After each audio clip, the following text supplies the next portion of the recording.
নমস্কার বন্ধুরা, আমি অরিন্দম চলে আসলাম আজকে এই মুহূর্তে খুব বড় একটা ৫৮,০০০ প্রাইমারি শিক্ষক নিয়োগে যে দুর্নীতি হয়েছে সেটার একটা আপডেট নিয়ে। কলকাতা হাইকোর্ট কিন্তু পর্ষদকে বলেছিল যত তাড়াতাড়ি সম্ভব প্যানেল প্রকাশ করতে, কিন্তু কলকাতা হাইকোর্টের কাছে পর্ষদ সভাপতি পর্ষদ বলেছে যে লিখিত আকারে হলফনামা আকারে দিয়েছে যে প্যানেল প্রকাশ করা এই মুহূর্তে সম্ভব নয়।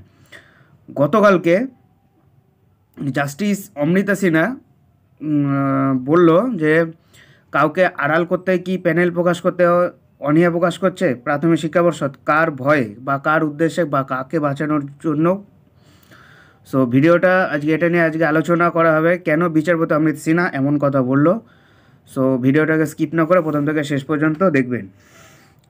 কাউকে আড়াল করতে কি প্যানেল প্রকাশে অনীহা পর্ষদের, প্রশ্ন তুলল আদালত। কলকাতা হাইকোর্ট নির্দেশ দিয়েছে, তারপরে প্রাথমিক শিক্ষক নিয়োগের প্যানেল প্রকাশ করতে চাইছে না প্রাথমিক শিক্ষা পর্ষদ। প্রাথমিক শিক্ষক নিয়োগ প্যানেল কি কাউকে আড়াল করার জন্য প্রকাশ করা হচ্ছে না? প্যানেল প্রকাশ করা হলে অসুবিধা কি? এমন প্রশ্নে মঙ্গলবারে কলকাতা হাইকোর্টে জর্জরিত করা হলো পশ্চিমবঙ্গ প্রাথমিক শিক্ষা পর্ষদকে। বিচারপতি অমৃতা সিনহা এই দুটি প্রশ্ন করেন যখন বোর্ড বলেছিল যে শিক্ষক নিয়োগ প্যানেল প্রকাশের কোনো নিয়ম নেই। বোর্ডের বক্তব্যে উষ্মা প্রকাশ করেন বিচারপতি সিনহা। প্যানেল প্রকাশ না করায় বোর্ডকেও ধমক দেন তিনি।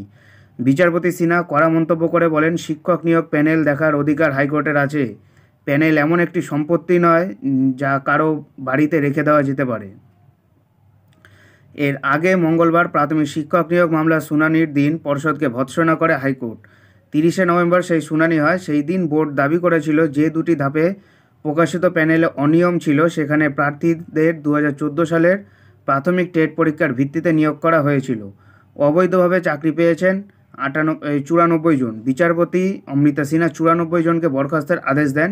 ১.৫ মাস সময় দেওয়া সত্ত্বেও প্যানেলের জন্য আরও সময় চাওয়ায় তিনি পর্ষদকে ভৎসনা করেন। শেষ পর্যন্ত পর্ষদকে ৭ দিন সময় দেন বিচারপতি সিনহা। ৭ই ডিসেম্বরের মধ্যে প্যানেল কলকাতা হাইকোর্টে জমা দেওয়ার নির্দেশও দিয়েছিলেন তিনি।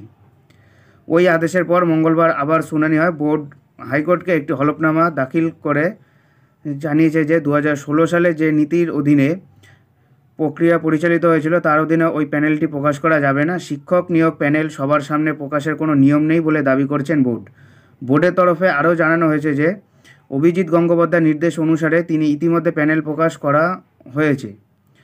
আর বিচারপতি সিনহা বোর্ডের ওই বক্তব্য অসন্তোষ প্রকাশ করেন। তিনি কড়া সুরে বলেন, প্রাথমিক শিক্ষা নিয়োগ প্যানেল দেখতে চান, নিয়ম অনুযায়ী যে প্যানেল করা হয়েছে তা দেখাতে হবে, আর এই অধিকার আছে হাইকোর্টের।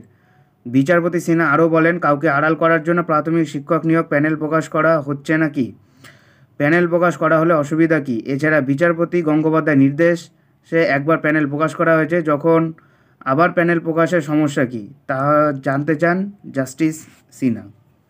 সর্ষের মধ্যে কি ভূত আছে, এটাই তিনি বলতে চাইছেন। সো এখন হলো কি, এই ৫৮,০০০ প্রাথমিক শিক্ষকের মধ্যে কিন্তু প্রচুর ভুয়ো আছে। এই জন্য কিন্তু পর্ষদ কিন্তু প্যানেল প্রকাশ করতে চাইছে না বা পারছে না, বা কাউকে আড়াল করার জন্য, এটাই কি?